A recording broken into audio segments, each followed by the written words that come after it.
राम राज्य की कल्पना तो हम सभी करते हैं, लेकिन क्यों राम राज्य इतना अतुलनीय था, इस बात को बताने के लिए हम आपको अपने शो में कहानियां सुनाते हैं राम राज्य से जुड़ी। और आज की जो कहानी है उसके माध्यम से हमें पता चलेगा कि राम राज्य में न केवल इंसानों की बल्कि जानवरों की बात भी सुनी जाती थी।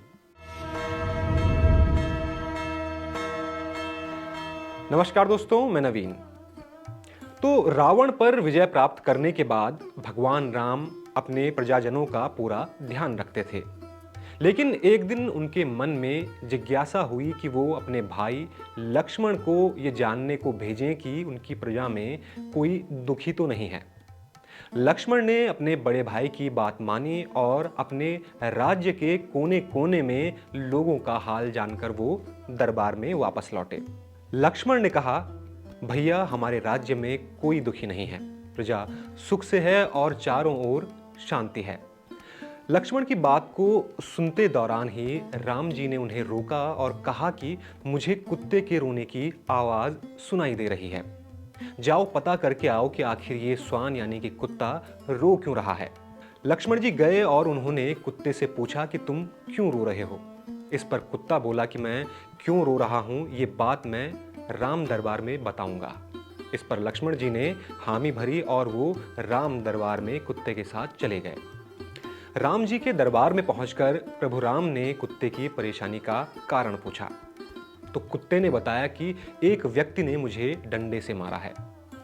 इसके बाद उस व्यक्ति को दरबार में बुलाया गया और पूछा गया कि तुमने कुत्ते को डंडे से क्यों मारा। उस व्यक्ति ने कहा कि मैं रास्ते में जा रहा था और ये कुत्ता मुझ पर भौंक रहा था, इसलिए मैंने इसे डंडे से मारा। इस पर प्रभु श्री राम बोले कि ये कुत्ता है और इसका स्वभाव है भौंकना। ये तुम पर भौंका, लेकिन इसने तुम्हें काटा नहीं, कोई नुकसान नहीं पहुंचाया। इसके बावजूद भी तुमने इसे मारा, तुमने अपराध किया है। राम जी ने कुत्ते से कहा कि तुम ही बताओ कि इसे क्या सजा दी जाए। कुत्ते ने कहा कि इसे किसी मंदिर या किसी धार्मिक स्थान का प्रमुख बना दिया जाए, किसी मठ का मठाधीश बना दिया जाए। कुत्ते की ये बात सुनकर वो व्यक्ति भी और दरबार में मौजूद हर कोई दंग रह गया। प्रभु श्री राम ने पूछा कि इसने तुम्हें चोट पहुंचाई और तुम इसे मठाधीश बनाना चाहते हो, क्यों? इस पर कुत्ते ने कहा कि पूर्व जन्म में मैं भी मठाधीश था। मुझे दान में धन मिलता था और मैं दान में मिले उस धन का कभी न कभी गलत इस्तेमाल कर देता था, चाहे भूलवश ही, लेकिन वो धन गलत तरीके से खर्च हो ही जाता था। दान के धन के गलत इस्तेमाल करने के कारण ही मुझे इस जन्म में श्वान यानी कुत्ते की योनि मिली। इसलिए मैं चाहता हूं कि ये व्यक्ति भी मठाधीश बने और मैं जानता हूं लालच, क्रोध, मोह में आकर ये भी कभी न कभी दान में मिले धन का गलत इस्तेमाल करेगा और इसका अगला जन्म भी एक श्वान का होगा।